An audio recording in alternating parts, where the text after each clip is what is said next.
Good morning. Good morning. Concerning that day and that hour, no man knows, not even the angels of heaven, but the Father alone. Be alert, therefore, for you do not know the day or the hour. So welcome to our worship service. Please stand as you're able. We are going to sing In the Garden, which will be up on the screen, and remain standing for the prayer of invocation and the Lord's Prayer. Please join me with an attitude of prayer. As a congregation, let us now rise our vibrations with the intention of merging with the highest energy that is the source of all creation. Let us send thoughts of love to all things and to people that exist on this plane and others, and let us express the thanks for the opportunity to worship here together with like-minded souls today. We ask for alignment with the universal energy so that we may receive blessings and be aware of opportunities to be of service to others. We ask for blessings for our friends, our family, and all those in need, whoever they are and wherever they are. Let us delight in the blessings we receive and share these with all others. May all souls now as one yearn for peace in our neighborhood, state, country, and world. To affirm all this, let us pray the prayer that Jesus, the way shower, first taught his followers to pray. Our Father, who art in heaven, hallowed be thy name. Thy kingdom come, thy will be done, on earth as it is in heaven. Give us this day our daily bread, and forgive us our trespasses, as we forgive those who trespass against us. And lead us not into temptation, but deliver us from error. For thine is the kingdom, the power, and the glory, forever. Amen. Therefore, you must be ready, for the Son of Man is coming at an hour you do not expect. Matthew 24:40. Spirit, bless the reading of the Scripture. You know, we don't talk about it a lot, but in our church, one of the teachings is that the second coming of Christ is our own individual awareness of the Christ consciousness awaking in us. When we really experience that second coming, we are prepared to live in love, service, compassion, and completeness, in agreement and alignment with the divine. This is not a conscious thing that you do. You don't get up in the morning and say, I'm going to act like Jesus today. That's not how it works. When you do receive it and it comes into you, you are simply going to want to do the things that we are taught in the Scriptures we should do. And it's possible. It's not impossible. I know it sounds like a lot. You know, when people say, well, I expect you to act like Jesus, you're like, really? No, you can do it. You can do it because you don't have to do it. When that consciousness enters you, you just become. It is a part of you. It becomes a part of you. We all have that seed. We're all born with divinity, that I am, that is in us. So we are all children of God, just as Jesus was. But we come into this world as an infant. We can't walk, we can't talk, we can't speak, we can't form thoughts or words. So we have to master the strange body. And that takes a while. It's no wonder we forget where we came from. A lot is expected of us when we come to this earth plane. But we have been promised the second coming.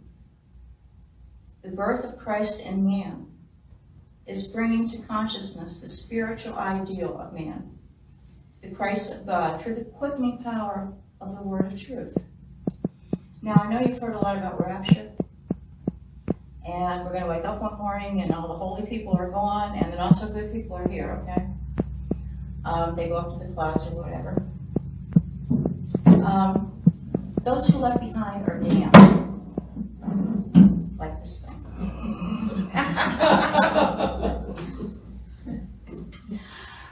Now, do you really believe that beautiful divine energy that created us and all the things that we see, are going to separate part of his creation and say, you're damned? How can that be possible when he is love? He made us in love. He would not force us into something like internal damnation. And you know what? There's no verses in the Bible that support that notion. It's just somehow worked its way into a lot of Christian beliefs. We know our God knows when every sparrow falls. He knows every hair and every one of our heads. He knows everything about us. Why would such a loving, conscious God ever forsake us? He wouldn't. He wouldn't. Our ninth principle teaches us that that door to reformation is never closed. We do not believe any person is ever, ever doomed to eternal damnation. And what sort of divine power would desire that outcome? The only place that kind of outcome can be made from is the human side of us. Divinity would never create such an idea as that. Furthermore, that's led to a lot of silly arguments. Maybe you've heard some of these. When Jesus comes back, what sex is he going to be? What religion is he going to be? Where's he going to live? Is he going to have a profession? How long is he going to live? What's he going to do?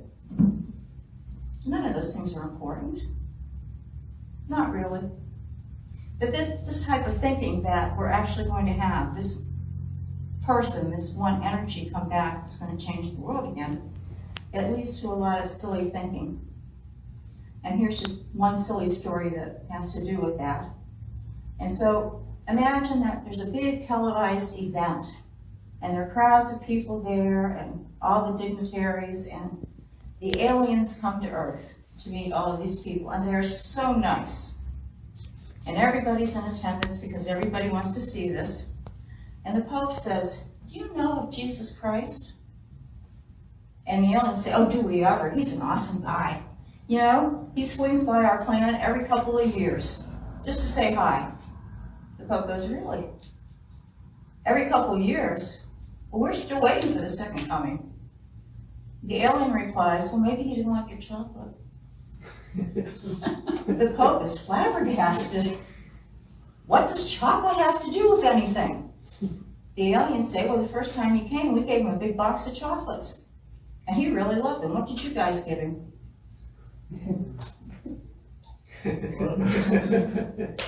Right. I mean, it just does give you a warm, fuzzy feeling, right? I mean, those kind of things are just a little on the ridiculous side. And if you really think that way, you would think, well, why would he come back after all? After what happened to him here. But our Creator is divine. His energy is compassionate. It's unconditional love and it's encouragement. Our goal in being here is to return to the state from which we came, which was spirit. Becoming aware of divine wisdom is a step in the right direction to getting Christ consciousness. Jesus gave us a lot of metaphorical parables which help us learn. I've taken the parable of the 10 bridesmaids and put them in a context of a different religion. It is a religion called self-realization, which is really Hindu and Christian merged. The story is the same. Some of the descriptions are just a little different. But I think that it helps you kind of understand more what the story was about. So Christ was telling the story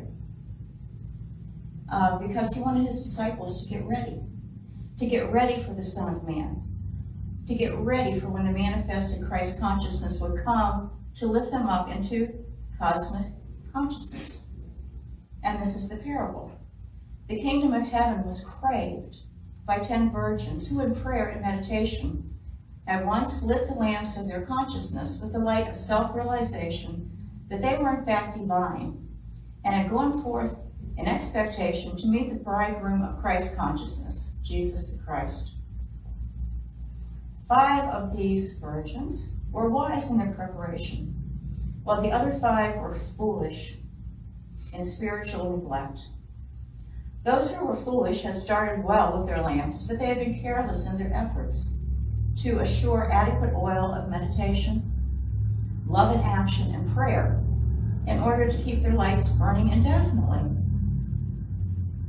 The wise virgins had secured deep within their hearts enough oil of spiritual enthusiasm, love, and regular meditation and prayer to keep steadily aflame their lights of wisdom. Pretty much like ours, only we don't use virgins. When the bridegroom of Christ consciousness delayed manifesting itself in the 10 devotees, they all slumbered and slept, or they remained for a while in partial delusion and unconscious of their progress.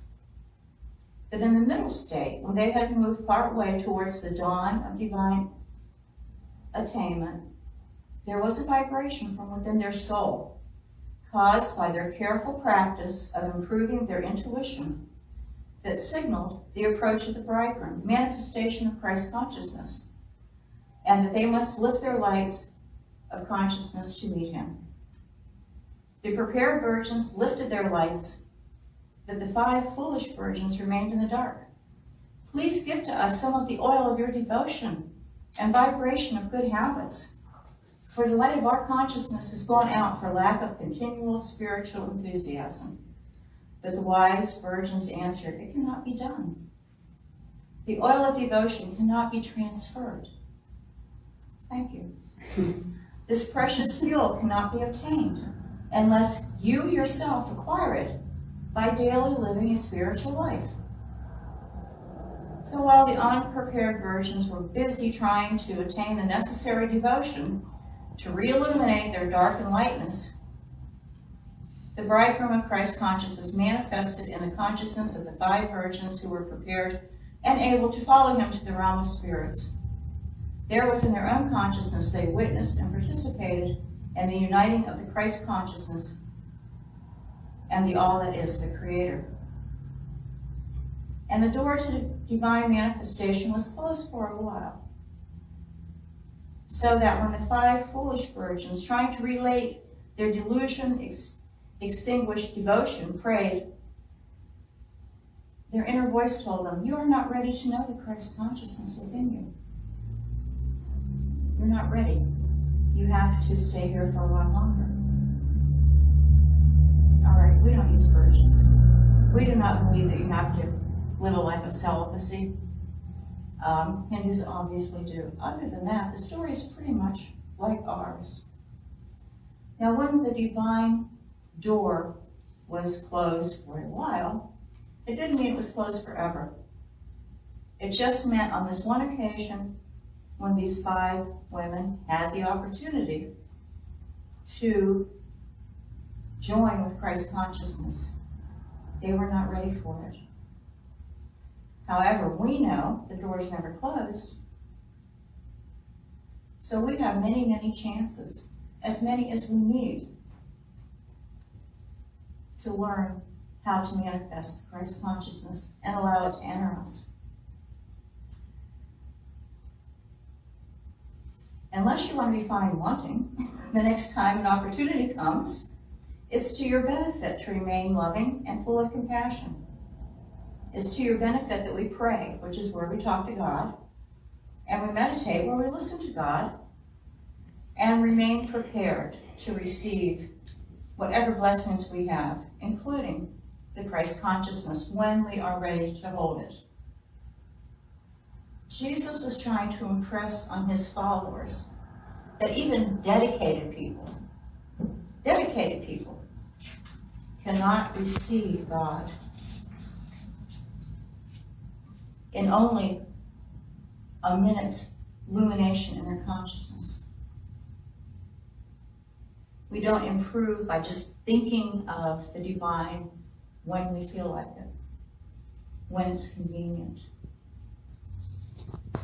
You really have to pray and meditate and love to keep that oil burning. So when the opportunity is presented, you can receive divine wisdom. And later, yes, the Christ consciousness. Unexpected events occur at any time, as we all know, living in Hurricane Alley, right? So you have to keep awake. And that is best understood to say, we have to prepare in consciousness. Unlike a hurricane where you run around and maybe you have your emergency kits and your emergency documents and you are prepared. You have to be prepared in your conscience also for the opportunity to get that divine wisdom and to someday get that Christ consciousness. So I said, okay, I'm going to change the way that I think. We're going to make it a God-centered consciousness and try to make our decisions based on that and everything. Well, you know what? Just waking up one day and deciding to be Christ-centered doesn't really work because we don't really know what it is to be Christ-centered, right? But the one thing we can do is to change our outlooks on life. The one thing we can do is remember that we are spiritual beings. We're not just blood and flesh. We are spiritual beings, and that is the core of us. Not this, but this energy that's around. That is the core of us. That is what we are. If you can remember that, you won't let stuff upset you. You won't let the news put you into a tizzy. You won't let a movie put you in a bad mood for the next whatever. If you remember who you are, those things that are happening outside don't affect us. I decided anytime I think I'm having a rough life, to start thinking about those people who were in concentration camps in World War II and how they maintained themselves and stayed alive until the end of it and were able to go on and live a life. That's a pretty humbling thought.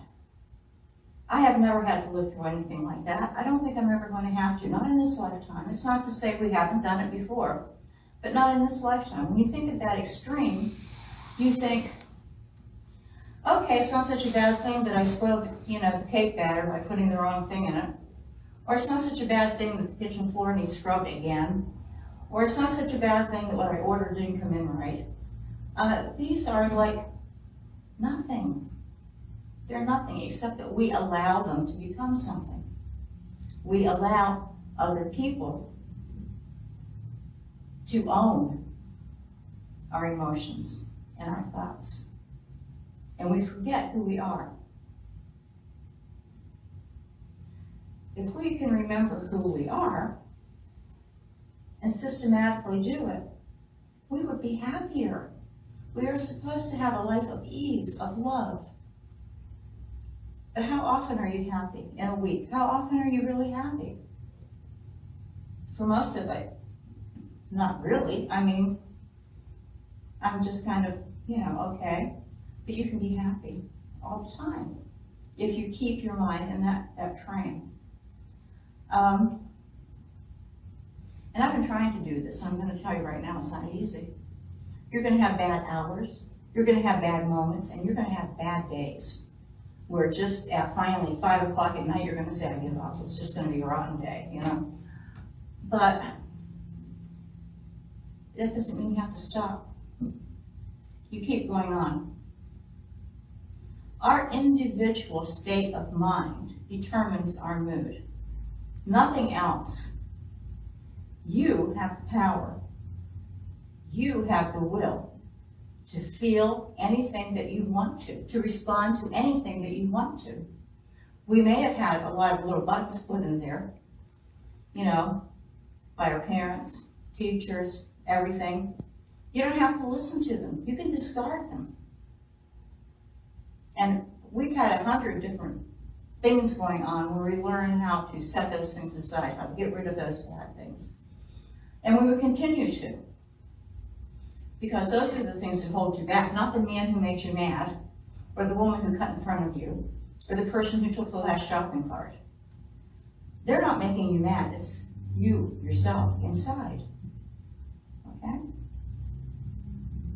The good thing is, we all have the will.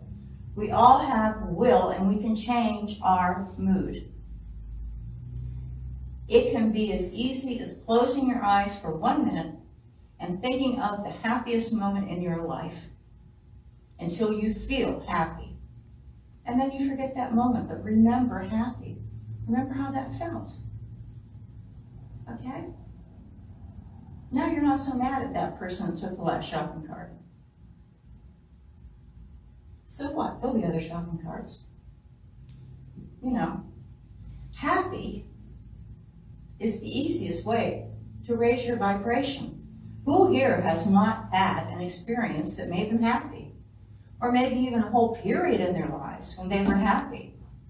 Everybody has. I don't mean go into that and live that as if you want it to happen over again. I mean just go in it long enough to experience the feeling and bring the feeling back with you. That you can be happy here, just like then. And we all make those choices. We can decide to be miserable, or we can decide to be happy. We can make ourselves enjoy, have peace, and have fun. Who here has fun? Anybody? Yay! Yay for you. We're allowed to have fun. We're supposed to have fun. Fun makes you happy, right? Happy makes you think of divine. We're allowed to have fun. You can sing, you can dance, you can blow bubbles, you can skip, whatever the heck it means to you. And you know what? The good part is, most of us here, except for Cheryl, are of the advanced age where nobody, and also, yes, you're not, where people do not think it's odd when you do strange things. You know, you can sing in the parking lot at Walmart. You can say hello to everybody that you see and smile, even if they can't see your smile. It's okay. It's okay. You can feel joy when you're with your loved ones and your like-minded people. Right now, we are experiencing one of the greatest gifts. We are with like-minded people here. How long have we looked for that? How long has our heart said, we want people like that? Guess what? We found it. That should be one of the highest joys in our life because we found it. We can enjoy that. We can carry that joy with us through the week. We can play music or meditations that promote peace. There's lots of them.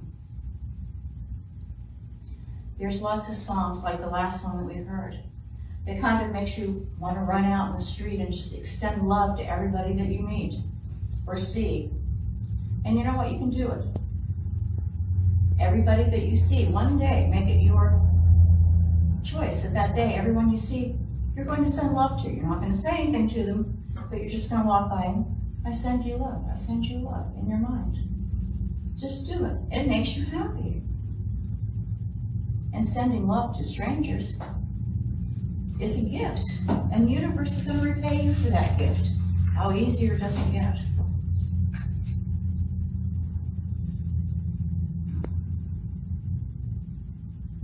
We have to remember to thank our Creator for everything. We forget. We are privileged.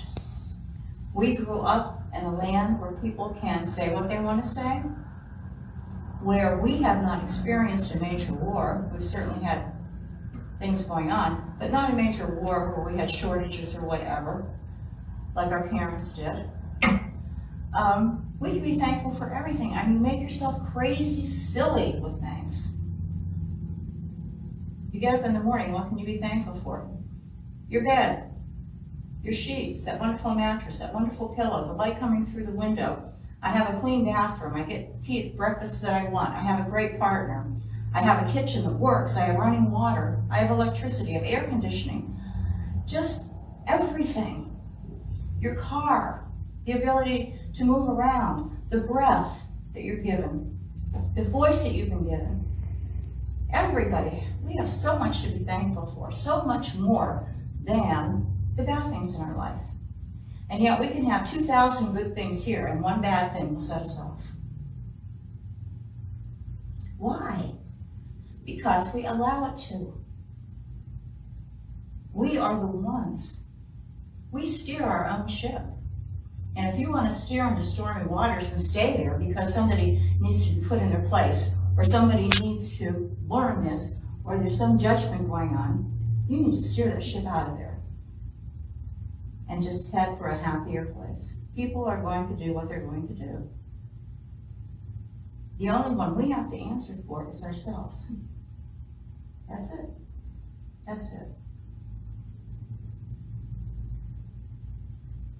You know, we are given a beautiful, beautiful place to live. We have been other places. We've been on other planets. Places that didn't look like this. And here we are. And we have beautiful plants and trees and hills and mountains and valleys and streams and oceans. And how many of us go by them every day and don't even look at them? We have gentle rain. We have beautiful breezes. We have the feel of grass rubbing against our legs and the scent of flowers. Make a list. Make a list, and when you start feeling lucky, pick it up and read it. Of everything that our Creator has gifted us, that we only have to look out of our window to enjoy.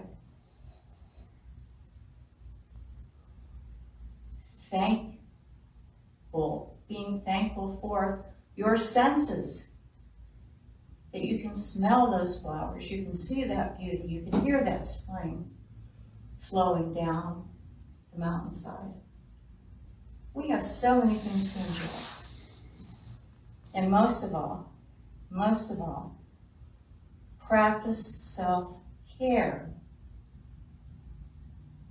We're never going to get to divinity if we don't take care of ourselves. You are a child of God. You deserve to be cared for. The world makes demands on you, sometimes unpleasant demands. When that happens, you have to make sure you give yourself additional love. You receive additional love. You give additional love. Remember, we are only here to learn so we can be reunited with that great creative energy forever. Feel your connections to others. There's no separation. That bum that was sleeping on our front porch, we're connected to him. He's made out of the same stuff we are. Got the soul just like we have.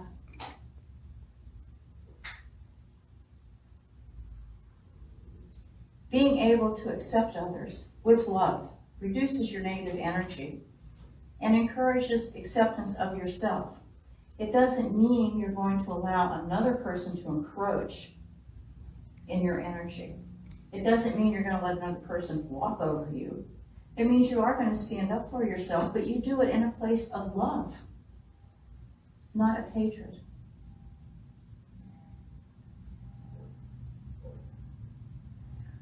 This gentleman got removed. He got taken to a hospital. He was suffering heat stroke. Best thing that could have happened to him. Called the police and they came and they needed an ambulance. It was done out of love. What can we do to help this guy? He's been here forever. Made suggestions. Few people here are feeding him and whatever, and that's fine. But that's not an answer. You know, the answer was he needs to go someplace where somebody can help him that has more resources than we do, but do it in love. You can tell someone not to call you every 2 hours. But do it in love, not annoyance. There's a lot of things that we can do and still remain loving while we do them. Think of those of you that have raised children. Think of how you worked with your children. When you told them not to touch that hot stove, you did it out of love. When you taught them to do certain things, you were doing it out of love because you cared for them. You didn't want things to happen to them. This is how we should feel about everybody. Realizing we can't save everybody, that's not our thing, okay? Either people are going to resonate with us or not. Doesn't mean we're going to dislike them because they think differently. So there's a lot of things that we need to do. A lot of things that we can do. You don't have to do all of them. If you pick one thing, I would say take care of yourself and stay happy. And that's a challenge. It really is, because we are human and we all have these buttons. And it's not easier for one person than it is the other. I mean, this is difficult to do, but you can do it. You can do it. Once you practice these things and you're comfortable waking up in the morning full of joy, the idea that you can be a little silly, and the acceptance that you're in a good place. All you have to do, really, is just include the divine in everything that you do. When you start feeling emotions, ask that divine energy to come and help you with these emotions. Visualize the Creator in everything that you see. For God's everywhere, everything, everything. See the divine in nature in yourself. Free yourself from that ego. And seek the guidance of divine things, even in little things. And this is not surrender. We're not asking you to do something that you don't want to do. This is alignment. And when you're in alignment, it doesn't bother you. And you always have free will. But the more and more you keep calling on the divine, you keep thinking of the divine, you keep asking for help, the more your thoughts are moving towards that alignment. And make that energy your constant companion. Remember, this is an energy where we can be trusting. We can expose everything to this energy. And don't for 1 minute think that they don't know everything, because they do. God knows everything. He knows what you think, what you do, everything. What's happened to you, what hasn't happened to you. So, this is an energy you can trust. Okay? So don't be afraid. Step out and try it. And don't belittle yourself when you fail, because not everybody can do this. Right at the beginning, everybody can do it, but it takes a while. And let's face it, we all have eternity to practice this. We don't get it this lifetime, we can come back and do it again.